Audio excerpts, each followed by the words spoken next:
જય હિન્દ મિત્રો, આજે અમે વાત કરવા આવ્યા છીએ ભારતના એવા કાયદા વિશે જે આપણા ભવિષ્યને સુરક્ષિત બનાવશે। 1857 ની બળવાખોરી પછી અંગ્રેજોએ આપણને 3 કાયદા આપ્યા, આઈપીસી, સીઆરપીસી અને એવિડન્સ એક્ટ। પણ એ કાયદા એ સમય માટેના હતા, આજના ડિજિટલ યુગ માટેના નહીં।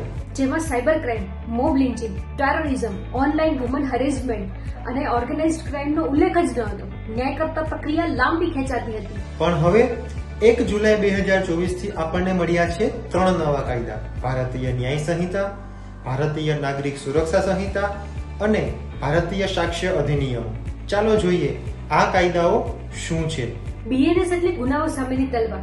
આમાં હવે cyber fraud, gender based harassment, mob violence, gang crime અને ડ્રગ્સ ટ્રાફિકિંગ બધું સ્પષ્ટ રીતે ઉમેરાયું છે। 358 કલમ, જેમાં ટૂંકો, સ્પષ્ટ અને માનવ કેન્દ્રિત ન્યાય છે। ભારતીય નાગરિક સુરક્ષા સંહિતા એટલે કે ન્યાય સુધીનો રસ્તો।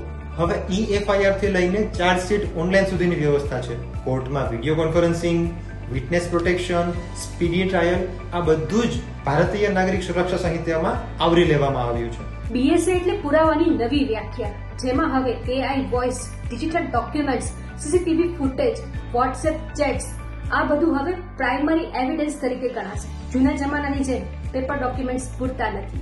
મિત્રો, જૂના કાયદા લાંબા, અસ્પષ્ટ અને બ્રિટિશ માઇન્ડસેટ વાળા હતા। નવા કાયદા ટૂંકા, સાદા, ટેકનોલોજી આધારિત અને ભારતના નાગરિકને કેન્દ્રમાં રાખીને બનાવાયા છે। હવે છોકરીઓ માટે સેફટી વધારે મજબૂત, સાયબર વિક્ટિમ્સ માટે જસ્ટિસ ઝડપથી અને કોમન મેન માટે કાનૂન। સરળ ભાષામાં ગુનેગારને હવે છુટકારો નહીં મળે અને પીડિતને ન્યાય મેળવવામાં વિલંબ નહીં થાય। આ કાયદા આપણા માટે શિલ્ડ છે, આપણા બાળકો માટે સેફટી છે અને આપણા દેશ માટે એક નવું ચેપ્ટર છે। તો મિત્રો, એક નાગરિક તરીકે આપણે જાગૃત બનીએ, નવા કાયદાને સમજીને તેનો અમલ કરીએ અને નવા ભારતને આગળ લઈ જઈએ। ભારત માતા કી જય।